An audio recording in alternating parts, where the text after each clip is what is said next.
Ghosts in Us contains serious and sometimes disturbing events and is not suitable for all audiences. Viewer discretion is advised.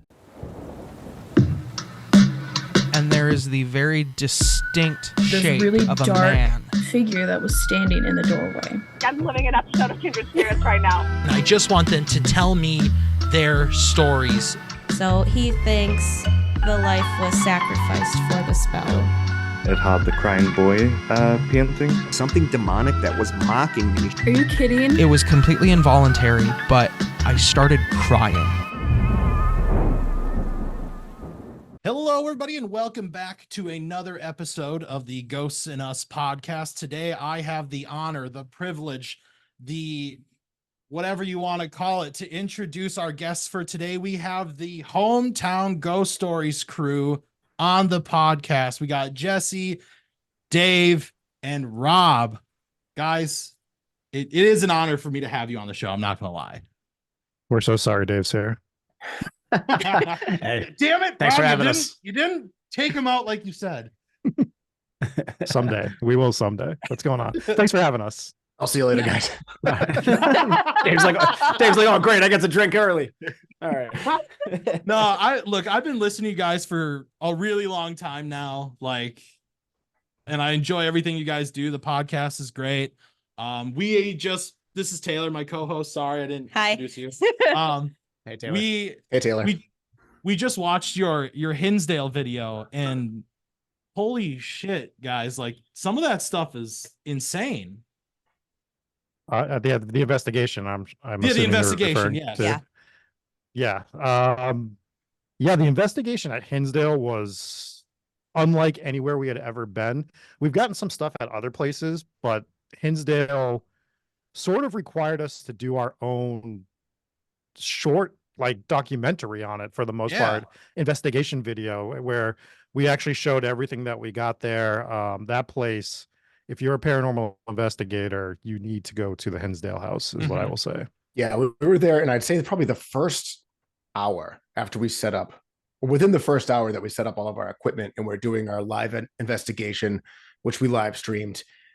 I remember looking at the guys and saying, this is going to be a good night, because the amount of stuff that we were getting, which is just so unlike any other location that we've been to. There have been locations, like Rob was saying, that we've been to where we got some really cool stuff, and we went back and reviewed the footage and said, this is great, but this location, within the first hour, I just remember being this is going to be a great night as far as gathering content, and it absolutely was.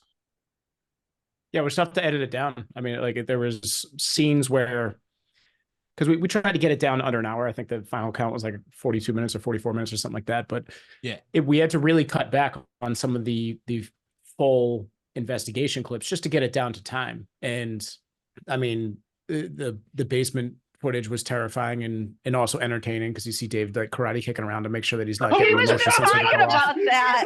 Literally, we were literally just watching it, and I looked at Taylor. I went, "Oh, did he just karate chop the air?" And I was like, "Is he?"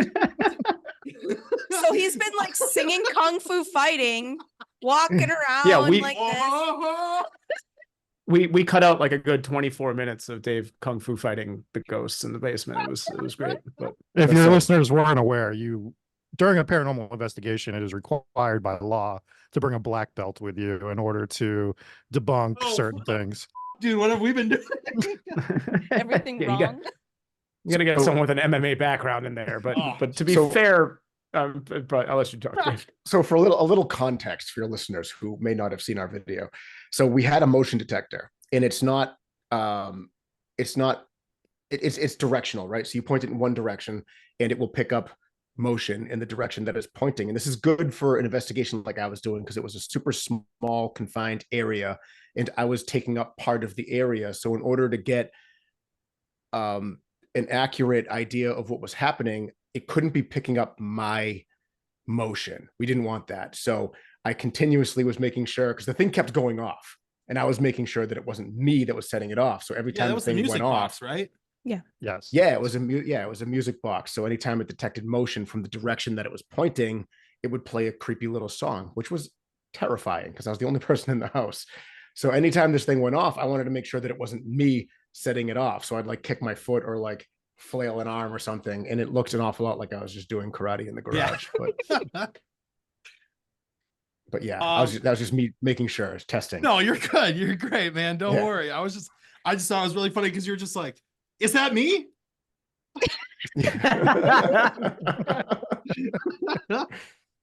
It's important that when you're on these long investigations to keep the blood flowing by exercising in the basement.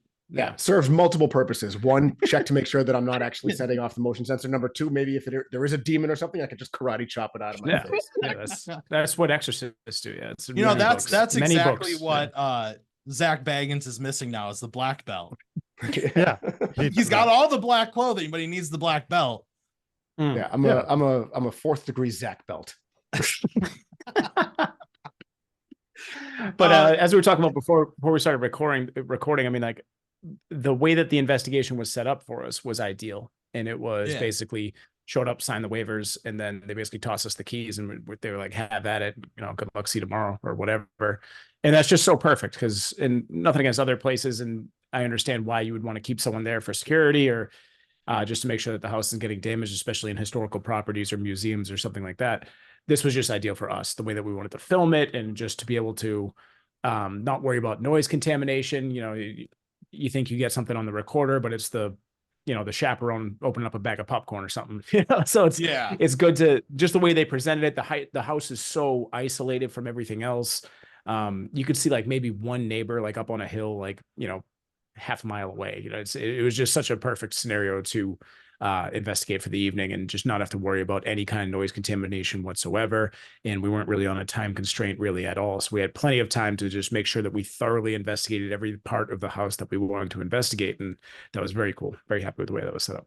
Yeah, no, and the video turned out great, you guys. Like, I'm quite impressed. Like, that was really, really good stuff. Like, especially your intro of how you were kind of like going through, giving the history of the place, and you're like, you kind of would do it like how a Travel Channel like show would take you on like a tourist kind of spot, like, oh hey, like come down here, check this out kind of deal. Like it was good.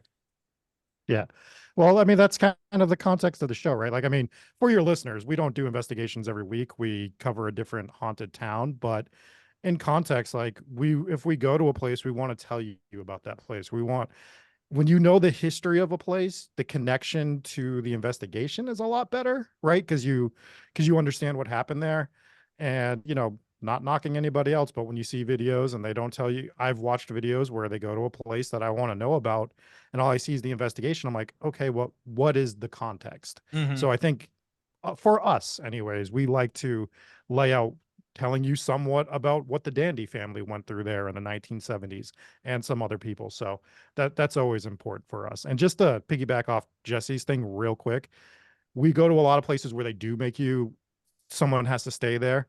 Would be insanity at this house because it's so small that just having an extra person there sitting around is going to contaminate almost all your evidence just because of the size of the house. So it's great that they do it that way. I appreciate that, Robin. We also appreciate you being able to live stream from your walk-in refrigerator. That's really huge. Yeah, I like it to be nice and chilly. So it's important, like Rob was saying, it's important to add the historical context for a location like the Hinsdale house, which is very true. I think it might be less important for bigger locations, like if, for instance, like the Amityville house allowed investigations, which they don't. You might not have to add as much historical context if you're investigating a place like that, or the Conjuring house, where you assume most people that are watching your video probably already know the history. But for the Hinsdale house, like I had never heard of it before we went there. Yeah, there's also scenarios where they've had, just to go back on the chaperone thing, where they've had people in the building, which hasn't been a problem at all.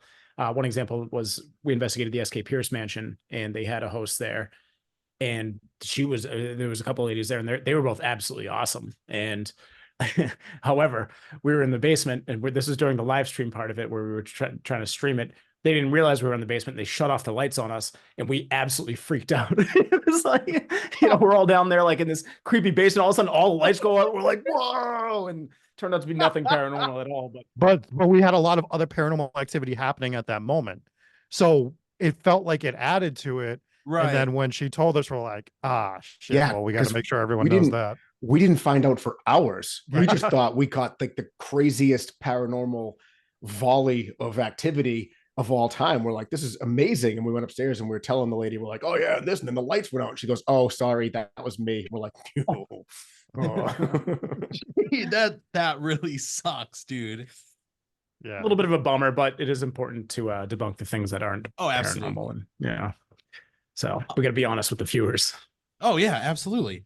One question I have for you guys is, I know I've been listening to you for a while now. I've gone back and I've listened to your catalog and everything like that. But like, what got you all into like investigating the paranormal? Like, I know Jesse, you and Rob both had an experience at like a not haunted house, and then like it just never happened again with like a woman. But like, was that the catalyst that got you into it, or is it something else? No, it's not the catalyst. That was a cool story though. But yeah, completely no reason for that place to be haunted at all. But no, it all started back at Rob's house. Yeah, my grandparents' house growing up in Bridgewater, Massachusetts, as many of your listeners have probably heard of the Bridgewater Triangle, the town that's named after. We had a lot of experiences. My grandparents bought the house in 1968, and there was just occurrences from that time frame forward. My first experience that I remember was at 8 years old, being downstairs with my mother. My little brother upstairs just starts crying. He's 2, doesn't know what a ghost is. And we run upstairs, middle of the day, by the way, and he's just pointing in the corner, all the color drained from him, going, "The man, mommy, the man." And we kind of found some history of the house, of the guy who actually built the house went missing in 1949. They never found his body. And we're pretty sure that's who's haunting the property, but we can't confirm. We haven't confirmed that. So we did our first episode on that house. And one thing I like to tell people is that episode kind of went a little bit viral, and you know how things go on Facebook around town groups, and that went a little bit viral in the Bridgewater one. I got a message from the new owners of the place, and they started telling me all of the haunting experiences they've had since they've bought and moved into the house. And some of it matched up with stuff that I didn't even put in the episode. So we always found that to be pretty cool and validating. Yeah. And that's where we kind of started doing paranormal investigations. So it started off, like Friday night, we're just bring everybody over to Rob's haunted house and see what we can find. And we got a lot of activity in the attic, a lot of activity on the second floor. And it was just, we were just doing it for fun. We weren't really documenting. We had taken some videos of stuff, and we recently had someone send in some of the videos of it. And one of them was crazy. And I was hoping one day we'd find this footage, but we were doing, give it like the touch torch kind of flashlight trick, where you kind of unscrew a flashlight a little bit. And, if you get some timed responses, it could be something paranormal. Again, we know that flashlights, electricity jumps and it could be nothing. But when it's in response to your questions, that's when it's pretty cool. And it's also cool visually. But we were doing that, and that was like one of the things that we did, because we didn't really have a lot of equipment at the time when we were first starting out investigating, as many people don't.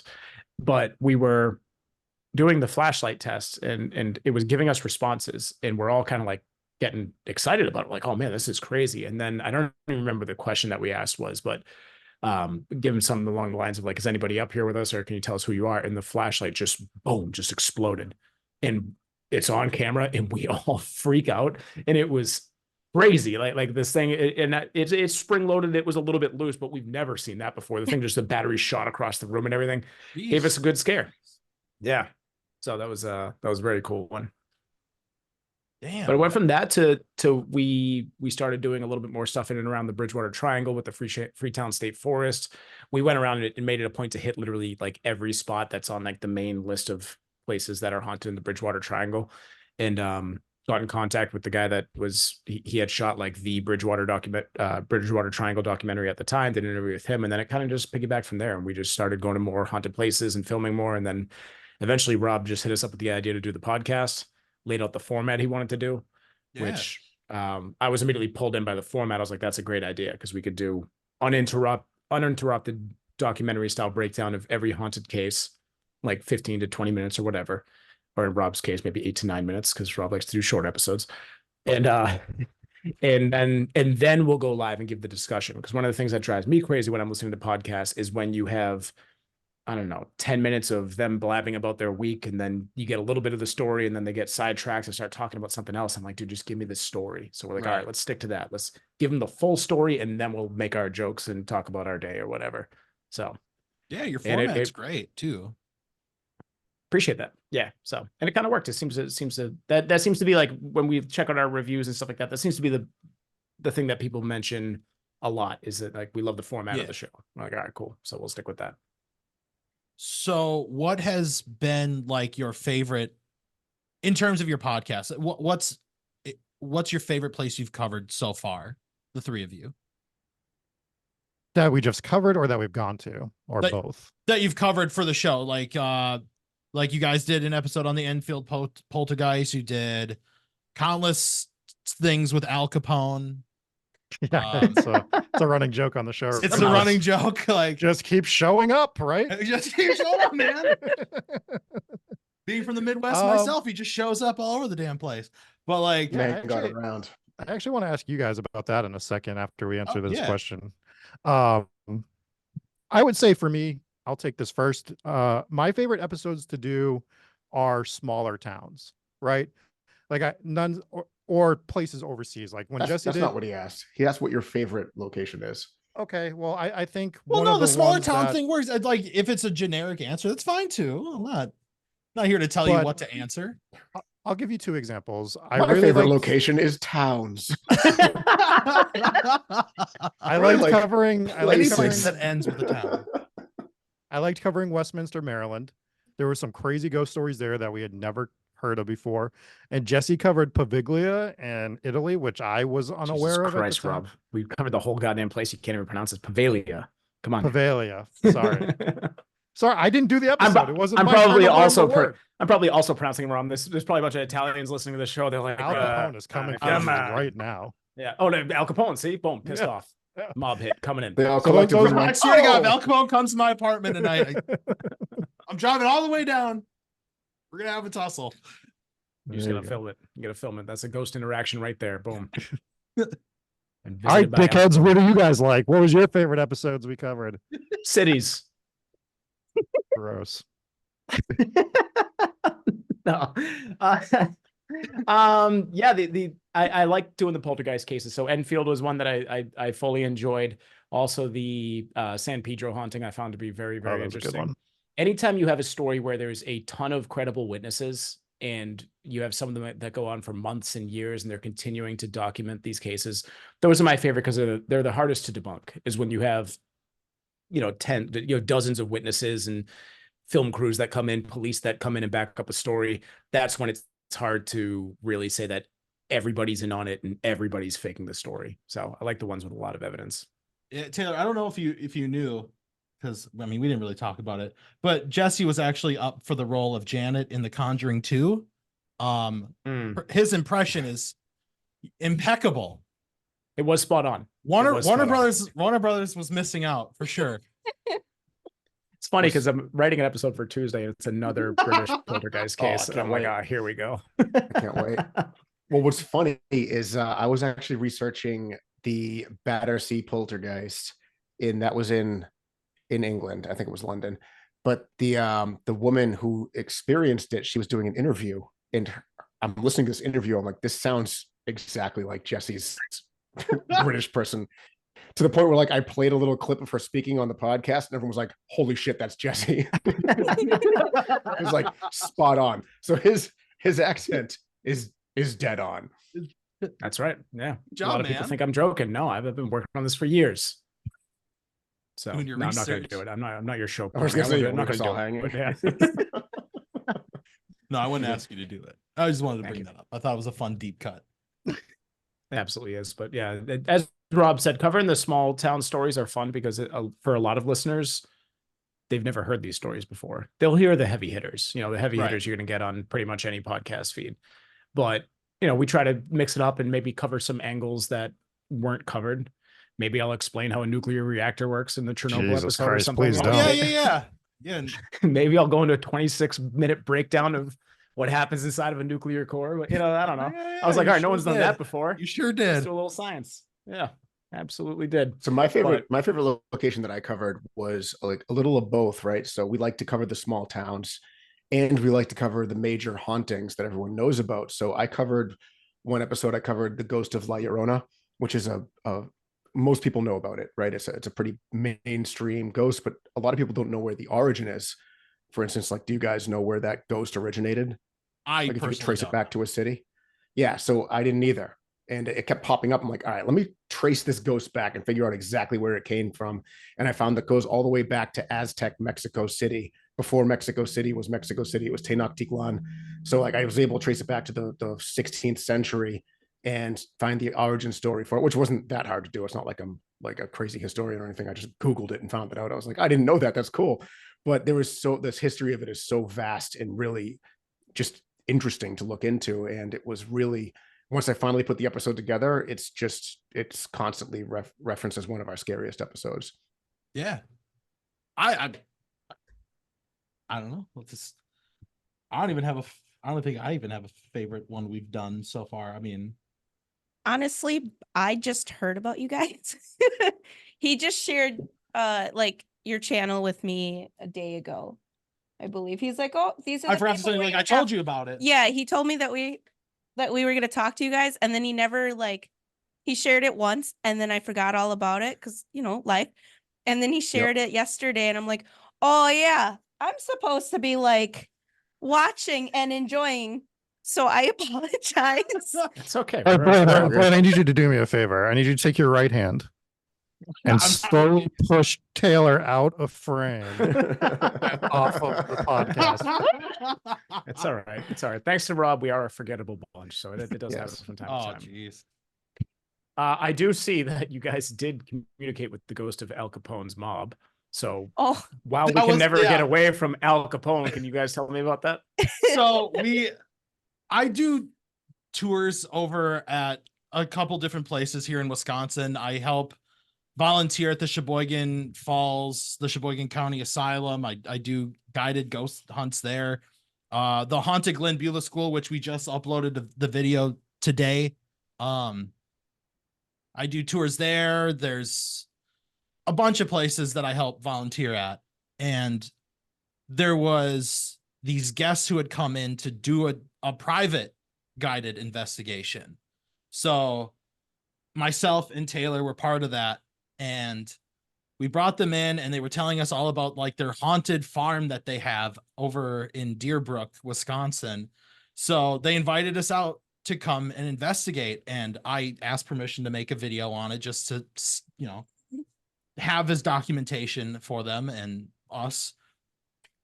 Well, we went and lo and behold, this farm has it was the location of a still led by Al Capone and his group. and they had like news articles and all this Yeah. paperwork to prove that like he was involved in this. I mean, really, the Can't get Al away from it. Capone part is He's- just for clicking, really. We Right. didn't really communicate with Al Capone, but there were some interesting responses over the spirit box. It was a fairly inactive night, and there was a lot of high EMF from like fluorescent light bulbs Oh, in this yeah. barn. So I'm thinking it was mainly due to that kind of exposure that can get you. What kind of activity were you guys getting with your equipment? We didn't get anything besides spirit box. It was like just really weird responses on the spirit box. Like nothing, Hmm. no motion detectors went off. One did. Oh, you're right. The music box did go off once, but I didn't catch it on film. Caught me screaming That because figures, of a right? That's- generator. A generator kicked on, scared her. But other than that, it was very inactive, and that's why I was thinking the stories that they were telling us were insane to even comprehend, because like people were seeing shadow figures move in this barn and they just straight up shot through the wall with a gun. Yeah. They also talked about how they saw That's a crazy. lantern floating around. Yeah, lantern was falling. That was a direct response we had gotten. That's over when you spirit. start shooting. So you That's see a when lantern? you start shooting. Yeah, when a lantern's floating, that's when you fire. Good idea. there. Not when you hear voices on the other side of the wall. You gotta debunk that as not. real. Meanwhile, there's just a guy coming up with a To be lantern. fair, checking the us guy out. who- Everything That's what we okay? say It's is- lit up. We always say this. This is one of our things: is shoot first, apologize to questions caretaker later. later. But like the thing is like you had to take that story with a grain of salt, because they told us that the person who shot through this wall had schizophrenia. Okay. That's good to give them Yeah. guns. Yeah, well, You know, Usually ends well. That's the other saying that we have is arm the schizophrenics. Well, what you have to, you have to. I'm not in take into I'm not in consideration- charge of our merch. I'm sorry. You have to take into consideration when you go to a location, right? And they're telling you about all the activity that they get, right? Like, oh, we've had people see this, we've had people see that. yeah, We've had all sorts of crazy things happen. You're getting the highlight reel. And this is over a period of time. They're giving you like the craziest thing that's happened. So when you go to a location and you hear the highlight reel of paranormal activity that's gone on in that location, and you expect that, and you sit there for 4 or 5 hours and get nothing, you're disappointed. But that's just how it goes. Like there could Oh, be yeah. very yeah, we long didn't even- periods of time with nothing. we didn't even consider that disappointing that we didn't get anything. I think that We were there genuinely just to make the people who like invited us there to do this investigation. Like we just wanted to make them feel comfortable. yeah, because It's important. It's weirdly enough, it's important to have nights like that because if you, Yeah. especially if you're filming, right? So if you Yeah. go to a location and every single place you go happens to be the most insane night of paranormal activity, then people are going to start calling you. They'll be like, "Oh, like, Yeah. does that really happen? You get possessed every time you walk into a building? Like it's, oh, I it's wonder who just that's maybe about. I wonder who that's about. Earlier Maybe we were you- watching some Ghost Adventures, and I said, Zach Baggins, you're not paying your demon enough to follow you around. Yeah. I don't know what you're talking about. They're definitely Zach- talking Zach about Jason Baggins, Haas please from collab Ghost with Hunters. us. I did not mention that name. Yes. Didn't happen, yeah. but it's good to have nights like that. I mean, like obviously it's a letdown because you want to experience paranormal activity. Like we had fully planned on filming and dropping the Hinsdale style episode, which is kind of what we've been wanting to do for, to pitch it as a potential show to different networks and stuff. But we wanted to film an episode like that, and our goal was originally to do this at a location called the Winslow House, which is in the town that me and Dave grew up in, which is Marshfield, Massachusetts. And this one, we grew up on this, and this was maybe my first like experience of being interested in the paranormal. That was like the haunted house around town. Everyone had a ghost story about when they visited as a kid during a school tour or something like that. So it had been on my bucket list. I'm like, I would love to actually just do an actual investigation at the Winslow House. And they haven't had many. I think we were maybe the second group that had ever gone and done a paranormal investigation there. It's a historical home. They open it up for functions. They do like weddings and different things like that. But there had not been a lot of groups that have done it. I found like one podcast on it where they allowed them in, and somebody got quote unquote, the story is that he got attacked in the attic by something unseen, pushed against the wall. And I think the house was like, all right, that's probably it for investigations. Like people are slamming themselves against walls, or if he's getting attacked by a ghost, maybe this isn't a good idea. So I'm not trying to discredit his story, but Right. that was the story there. So we go there and we got some cool stuff. Like we got on camera, we got Andrew, who does investigations with us, another Wilkins brother, his flashlight that he had mounted to his chest, like it was just dying, and it was really cool because it's full battery and everything. And then and that coincided with some other activity that we got in the spirit box. We got a ton of crazy REM pod activity. And other than that, though, it was just, we didn't really get too much to a point where we thought we could turn that into a 45-minute, ghost hunting video. So we got enough where we'll probably do an episode on it. There's enough history there, but we kind of had to back burner all that footage. And because it just wasn't maybe we were there on the wrong night, and those things happen. Yeah, So, exactly. And that's what we made a very clear point about too when we left. It was like, look, just because we didn't experience anything doesn't mean that there's nothing happening, or I'm not saying nothing's happening around here. It's just, it could be an off night. It could be a ton of factors that is coming into this. Like, I'm not here to discredit your story. This is what we had happen. And I don't feel comfortable enough right now to say that I can validate your stories. Exactly. Yeah. Same story with the we went up to Austin, Texas to go to investigate the Driscoll Hotel. And it was a beautiful hotel, cool experience. We got not much going on. It was kind of weird the way that we set it up, because we had two different hotel rooms on the haunted I floor. can't remember, on the haunted floor. I can't remember which floor it was. Yeah. Maybe 5th.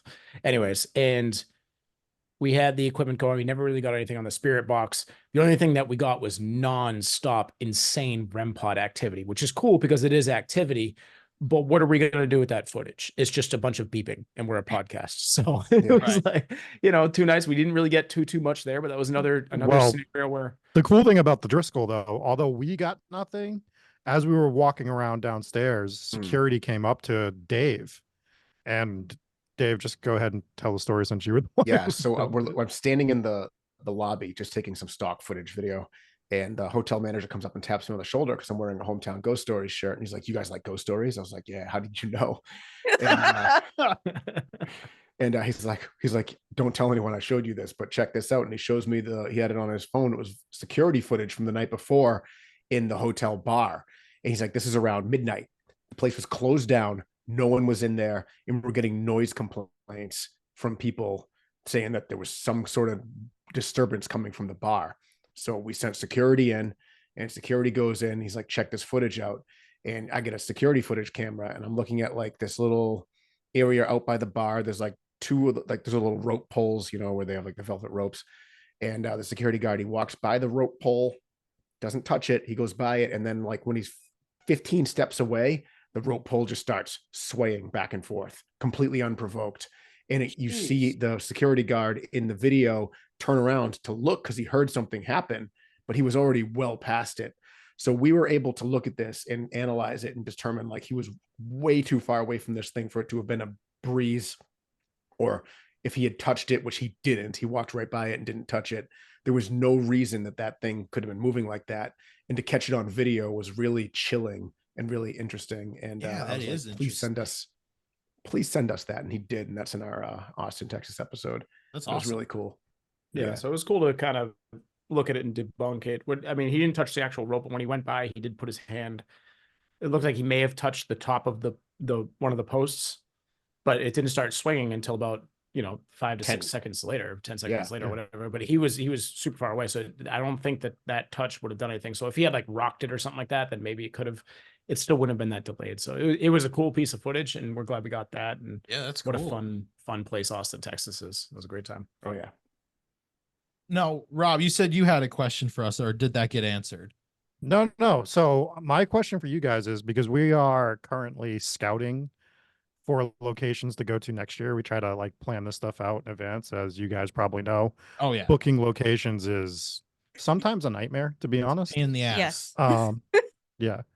So one of the places I've started to kind of gravitate towards for us to go to next year is Broadhead Manor in Wisconsin. Oh yes. God. And have you guys gone there? Yes, we have. It was our third ever video on our channel. It's one of my favorite places. An experience. I'm going to warn you right now. They are set up on the ground floor. The first floor is basically set up for a haunted house all year round. They do it around Halloween. Do not let that detract you. That place. It was for a little bit, to be honest. Yeah, don't let that. I let it detract me. And I ended up leaving that place with the biggest smile on my face for the amount of stuff that happened. It is only in one little corner of the entire building. The rest of it is like just fine. Nothing like animatronic, silly, scary stuff. And the co-owners, like both the owners, they're so nice. Bill and Ron are amazing. I cannot speak enough about them in the highest regards. They're so nice. Cool. That place is scary as hell. All right. Well, it's one of the places I've been hovering around like for next year. So yeah, maybe we'll take a trip to Wisconsin next year, because doing a haunted school would be very, very cool to do. Yeah, that place is amazing. I love that place. We're actually trying to figure out a day we can yeah, go so back, we can go back. Cool. Well, let's make it happen. Maybe you guys can join us. Group up. Yeah, it'd be fun. Big investigation. Yeah, could be fun. Cool. So I have a question for you guys. When it comes to investigations, I wanted to know like what your favorite piece of equipment or technique is. I just like sending Dave and Jesse into places that are terrifying that I don't have to go to. Like Jesse into the woods, Dave into the basement. That's my favorite piece of equipment is the human panic button, which is Rob. Yeah. We just put him in a room and watch him panic and be like, that's probably the room we want to investigate. It's like in a baseline reading. You just bring Rob into each room, place him down, and if he cries, then that's where you want to investigate. It's perfect scenario for us. But no, so it's tough to say because you get different activity on each one. I mean, the spirit box is fun, but it's very subjective. You know, people think they hear different things. You get some really creepy communications, and when they're clear, they are clear. So that's always a fun one to use. We started using this this grid sensor. I can't remember the actual laser name of the piece of grid? equipment. Yeah, the laser grid. That's what we used in the Yeah. Hinsdale house. That one gave us some really cool results. So that was fun. And That's my favorite. It's The our newest laser piece of grid equipment. is amazing. Yeah. We had an experience. So when we were watching that video, we were so captivated because like the whole screen was blue and all that. And back in January, Yeah. we decided to do an investigation. No, of this these- was January, wasn't it? Do you guys have one? March? The laser grids? Yeah, we have it was March. Oh, nice. So Was it March? it was March. Anyways, we went to this, like we had 3 different locations all in the same property or whatever, or 3 different buildings. And in one of the buildings was a church. And in the basement, we had the laser grid set up. It was negative 10 degrees outside and everything was God. like freezing up and everything. I got frostbite from that whole investigation. But the laser grid had red like just forming and it covered the whole screen, and then a brick moved to like try to So- close a door and stuff. It was crazy. Allegedly, so this location has 3 spots. It's got a school, a convent house, and a church. And the church allegedly houses a demon or a more negative entity. I lean towards the negative. A lot of people I've talked to say it's a demon straight up, and I'm like, sure. But we set up the laser grid in the church, and I'm calling it out, seeing if I can get a response out of it. Seeing And a the church. whole screen, it is facing just a completely empty room. Maybe the only things that are in it are a few pews left over. Yeah. And it is just all red. Red. That's interesting. It's like the opposite of what happened to us. The screen was red. The sensor bar on the top was red, just almost completely full. And I was just like, what the is happening? that's so weird. cool. That's scary too, because when we were testing it out, and we've only used it a couple times now, but the only time it could pop up red was when it was a human being in front When of it's it. heat. Yeah. Like when Yeah. Right. when Yeah. it's heat, it like pops up red. So like it was That's just- So, concerning. so when you say heat, right? So the way we interpreted it was like room temperature is like the base setting, right? And anything that you see above room temperature, like when we would wave our hand in front of it, it would turn red. And anything below room temperature, which was when we had that anomaly step into the screen, it was Right. blue. When it was a So lot where's colder so, then. so what I find interesting about your story is it was negative 10 degrees. yeah, so- so something warmer so- than that like came right in front. And filled That's up the interesting. whole screen. That's wild. That's crazy. That was It's wild. also crazy that it was negative 10 degrees. Yeah, I was just that's So what when I I was booked thinking. the place, What are you, okay, on a to be fair, I'm mountain? gonna defend myself. I'm gonna defend myself. When I booked the place, it was 40 degrees consistently. And there wasn't much snow, but then we had a major snowstorm and then it dropped down to 0 and then negative And then it was 10. negative like There's no heat in Yeah. any of the buildings. We had one space heater that did not work. And it sucked. But Yeah, that sounds very cool. That was kind of like our Winslow. We Oh, thought we had man, it. I was That was just gonna Winslow house say that. investigation. It was colder in the house than when I was outside, but it was not negative 10. So I Yeah, feel no, and like, it felt like it. I mean, it was probably 20. It was pretty cold. it was. I mean, that house was old too. That house was 1600s and it was no insulation.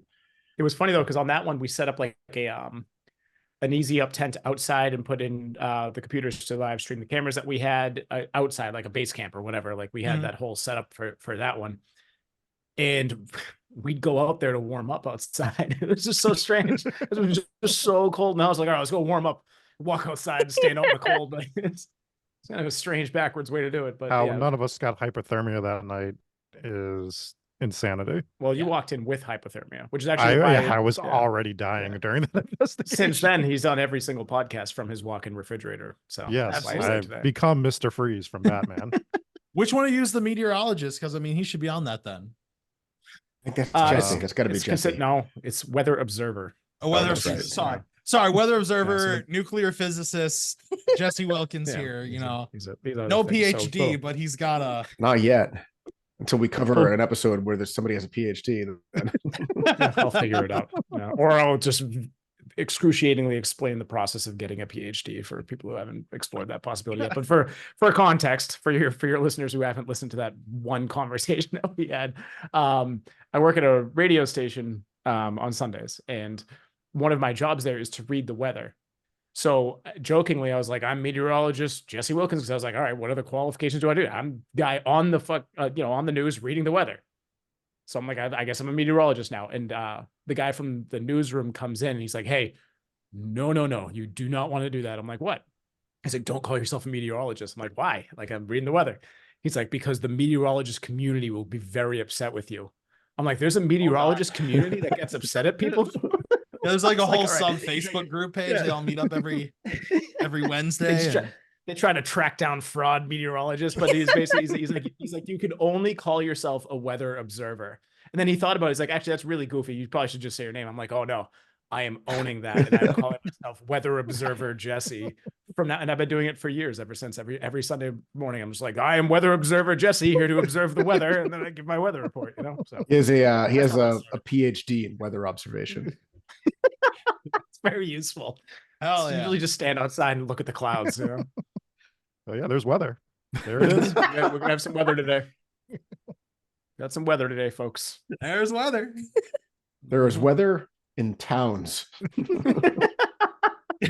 Rob's favorite, actually. Yeah. Rob's favorite towns, small towns to be specific. Small town specifically. Right. It's a bonus if it's small towns with weather. Yeah. What are we doing? Yeah. Thanks for having us on. Thanks for listening. Yeah, whatever. No, I have a. Your listeners are like, wow, go ahead, you brought these fucking experts on. They know a lot. Yeah. No, so Jesse, before you mentioned that you formatted the Hinsdale video to be a pilot. Is that what you kind of said? Kind of. I probably spilled the beans that I didn't really want to spill there, but yeah, Can you go into that? If you can, that's okay. We won't talk about it then. But yeah. No, we'll just set up the idea was set up this episode, or if we happen to do an investigation where we get enough content, then we could cut it up and maybe pitch it to some networks. So can't really say what's in the works with that, but that's as far I can cut it. That was the idea. It's okay. Okay. Yeah. I'll see what I can do to cut it. All right. Editor's note. Editor's note, right? Yeah. Get it out. Get it out of here. Yep. He's not actually a pilot. He's just a flight observer.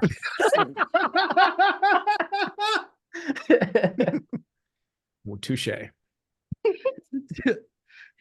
Well, to be fair, director. You don't have to cut any of this. It's fine. It's all nothing was said. Yeah. Okay. Yeah, Dave finally made a funny joke, so you got to keep Please that. leave. Yeah, he's like, Okay. please leave that. Fine. Finally. Dave says I'll keep it. All right. This is All a right, sounds good. fantastic episode. I'm shooting the shit, man. That's what I like.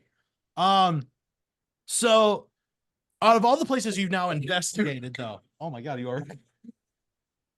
Good. Hey, what's going on? Oh, Rob, See what happens when you don't Taylor see out, so I'm gonna continue. See what happens when you don't listen to our show? Yeah, you die. You get I possessed. think the problem, she was laughing so hard at my joke. That's what it Oh, was. Yeah. He's a That's flight gotta be it. observer. I'm not a director. I'm a camera observer. There we go. Perfect. Okay, so let's just move on from that now. Of all the places you guys have investigated, what has by far been your scariest moment, or your oh shit, this is happening moment? I mean, not to beat on the Hinsdale, but to put that one aside, I would say the final few moments of the Hinsdale investigation was probably the craziest. But Yeah, okay. we Can you got touch on that quick? I'm alive. Okay. Rob, what was it that scared the ever-loving crap out of you at the end of that video? I did not catch it. Was it did it just you mean the very end? the very before you end? guys do your group debrief, you have like the part where Rob just goes, oh, And it's just Yep. a bunch So- of screaming. So we did not do a great job explaining what that was, and that was all Jesse's fault. He doesn't know how to operate equipment, basically, and no, it wasn't. And also, he's a camera observer. You were the one who discussed chose to this. leave it in. So what we do when we do the spirit box is we will actually sync it to a Bluetooth speaker so that we can actually hear what's happening better. So when we disconnect it, sometimes you'll just get the loud static noise coming Okay. through the Okay. speaker. We always forget. So that's what happened. They're like, all right, we're gonna shut this down. And so Jesse disconnected the speaker, and we just get the which scared the Rob was already that's what on I thought tilt. it was. And I just wanted Yeah. to double check because all of a Yeah. sudden at That's the very exact- end, you just hear Rob go, whoa! And just, I know. You fell for Rob's trick again of just deciding to blame me because he fucked up. Rob unplugged the speaker because he didn't know what he was doing. And also, this wasn't just a quick I little wasn't in the room. This was well, Rob just blamed me for something that he did again. But he disconnected it, and not only did it go like crazy, it did this for like a full minute before I took it out of his hand and just held the power button down. I froze.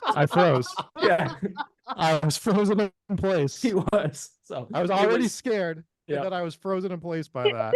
Well, when reviewing the footage, we couldn't stop laughing at that, so we decided to leave it in at the end. Yeah, I can That's funny. imagine. We're leaving it in. In hindsight, we should have added some sort of a something on the screen to say No way. I love the a cliffhanger. little blip. Well, yeah, no, but that's funny. You guys gotta everyone make that a that's- short now. Yeah, just- probably.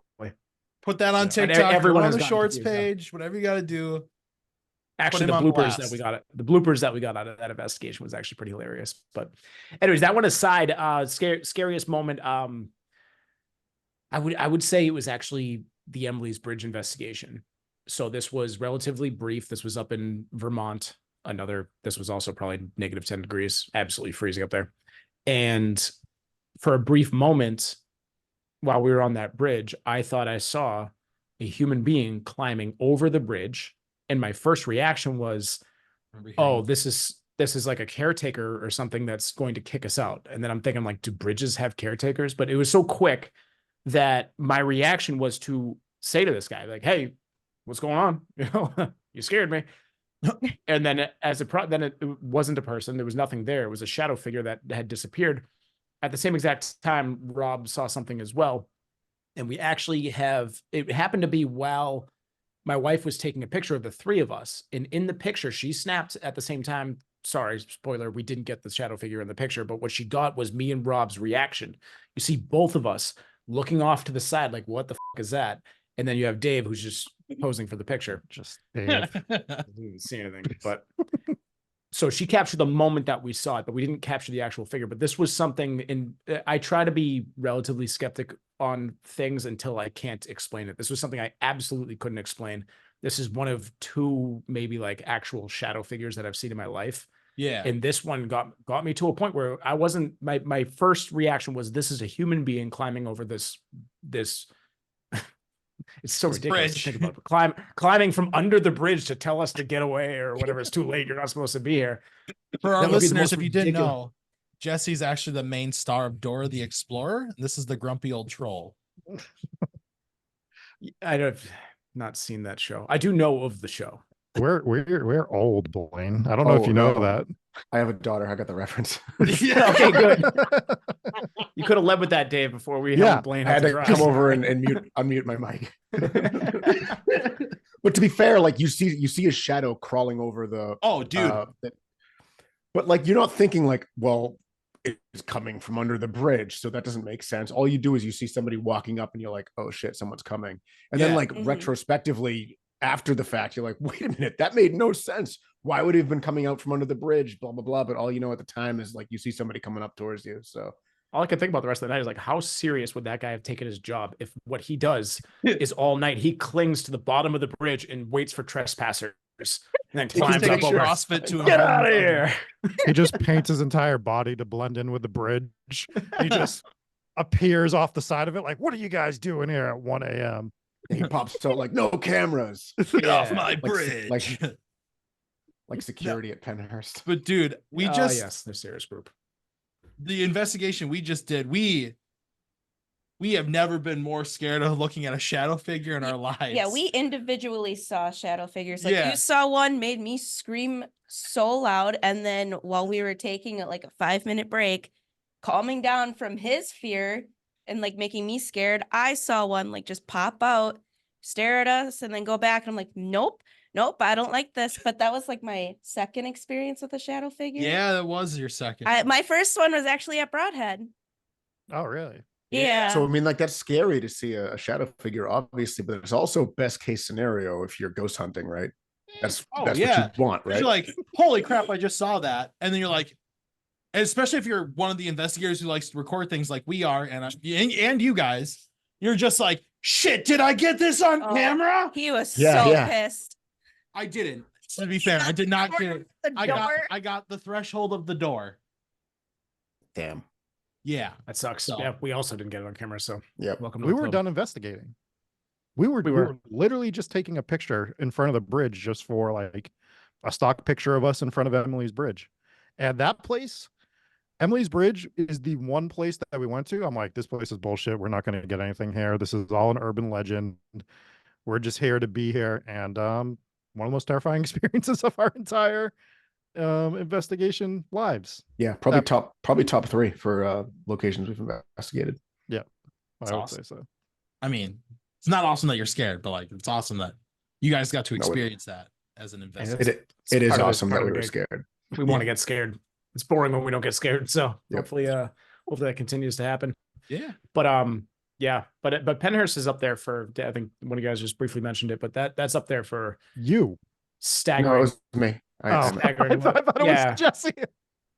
Like just absolutely stunning locations to visit, like where it's so huge with all the different it's like a college campus basically, like the size Oh, of yeah. it. It's got such a dark and twisted history, and you can just feel it within the walls of those buildings. Like you walk through it and you just know just evil stuff happened to vulnerable people there. And it was just like what a horrifying story Penhurst is The- in the the history is actually too dark. Like you Yeah. can't have fun talking about it on an episode Yeah. because it's just so horrible, the things that went on there. Yeah. But what makes it a valuable place to investigate? Right. It does, and it just yeah. Like if you're a paranormal investigator, I don't know if you guys have been there yet, but you guys should at some point visit Penhurst because it's a must visit type place for sure. Definitely on a Yeah. bucket It's list. definitely on our list. We've started accumulating places. We're not in like a financial position where we can go like right now cross country and all these other places, but Yeah. I mean, we just started totally understand that. this year or last year. This year. Like the end of last year or something. Yeah. Like exploring other states. Like we just started hitting like, Illinois. yeah, right now we're like hitting Oh, nice. Illinois. Like our next one that we're going to is Freemason Lodge in Illinois. And Very cool. Hell yeah. It's That was our first real location that we did was a Mason's Lodge Yeah, out in the Berkshires in Massachusetts. yeah, it was the Houghton Mansion. So That's right. they had turned part of it into a Freemasons Lodge. That's a mysterious place, and sadly that place I'm pretty sure is closed for good. So we got Yeah. in there right before they got shut down for like black mold or something like that. Oh, But dang. we had gotten in there before then. But yeah, well, Freemasons Lodge. But there's enough. You guys are in Wisconsin, right? Yeah. Mhm. Yeah, there's enough in Wisconsin where you guys Oh, can, yeah. go around and bounce around to places. That's why when we were starting out, we were just hitting most of Massachusetts, and there's so much in Massachusetts that it's like, all right, we don't really need to branch out yet. But, now we're doing a little bit of traveling, which is nice, but it does get pricey. Oh, Oh, yeah, yes. for sure. But yeah, I mean, right now we're not in any big rush to like go 3,000 miles cross country to, wherever, Right. middle of bump nowhere. Where- Whatever I'm trying to say here, I don't know, but like We're in a having flyover fun. state. We're making videos.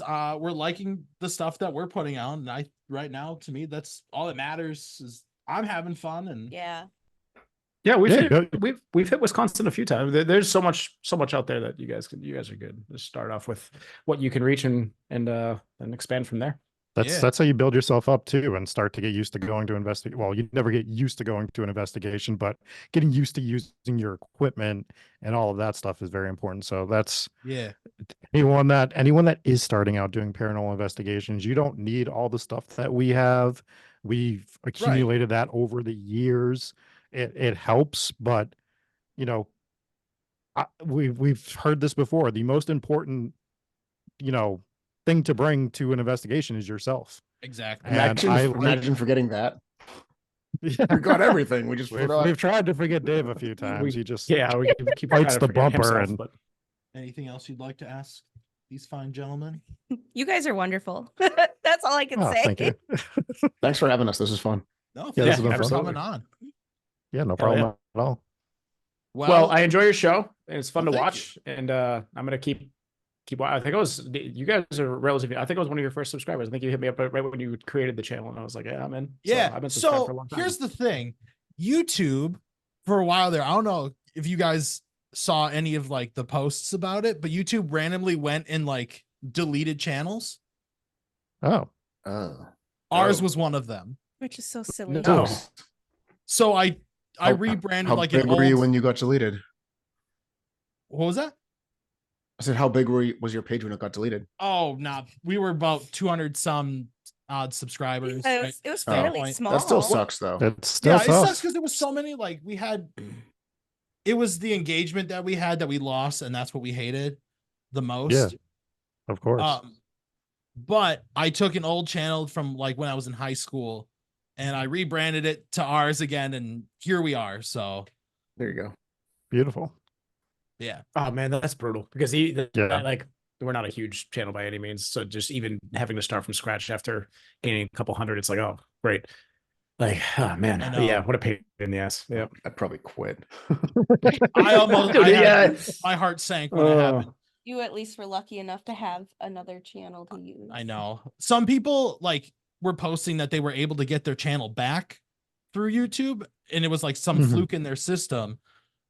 But the thing is when I got into contact with the person through Google or YouTube, whoever the hell it was, they were just like, well, we don't know what happened and we can't find it. So I guess I don't know what to Ugh. do. Yeah, Man. I'm sucks. just like, Customer "Are you service is serious?" tough because they're too big of a company, and you're never going to get somebody who cares.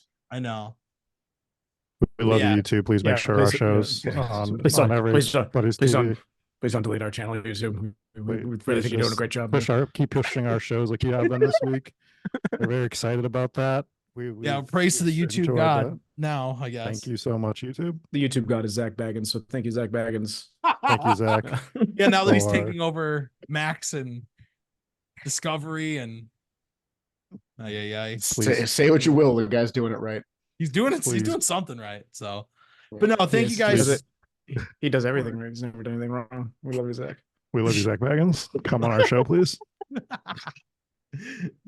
No, but I really want to thank you guys for coming on. Please, if people are not following you anywhere for whatever reason, tell them where they can follow you.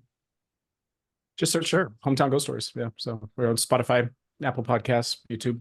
If you want to watch shows, I highly recommend. I mean, I don't know when you guys go live or whatever, but oh, you guys don't go live. You just upload. That's the way to do it. My God, we've dug ourselves in this ditch. We can never get out of it. But 9 p.m. Eastern Standard Time every Tuesday night, we go live with a brand new location, brand new. We love it.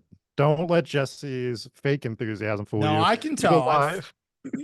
I've been a part of a few of your lives now, and I thoroughly enjoy everything you guys do. So They're very fun. I mean, They you are get fun. to The see the engagement's- breakdown. You get to it's engage nice to other talk with the people in the chat. Absolutely. Good time. Yeah. Yeah, I wasn't saying I don't enjoy it. I love it. I love you too. About Zach Baggins. But the no, we live every Tuesday. Yeah, just search Hometown Ghost Stories anywhere and you'll find it. But yeah, dude, great show, great podcast. Thank You guys so are a lot much of for fun. having us. Thank you. Yeah. Thank you. Glad you guys could Oh, yeah. make it.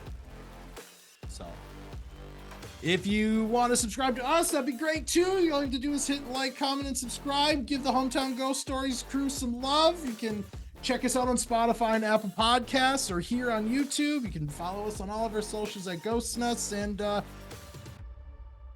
that's my pitch. Woo. Nailed it. Love it. But Jesse gave me some approval. I'm done. It was really nice to talk with you guys, though. You're hilarious. Oh, thank you. Thank you. Well, Appreciate it was a pleasure talking to you guys. All right. Good luck. We'll talk Good to luck, you you guys. guys. Have fun Wisconsin. with your When we get there, we're linking up. We're gonna do it. hell yeah. Yeah. Let's do it. I'm thrilled. I am thrilled that you guys have as hard a time ending a show as we do. Oh yeah, We don't know how to end a show all the time. You guys are fun to talk to, so that's why we're having a hard time. But no, good luck with whatever you guys got going on in your journey and everything like that. And we will see everybody watching this and listening next time.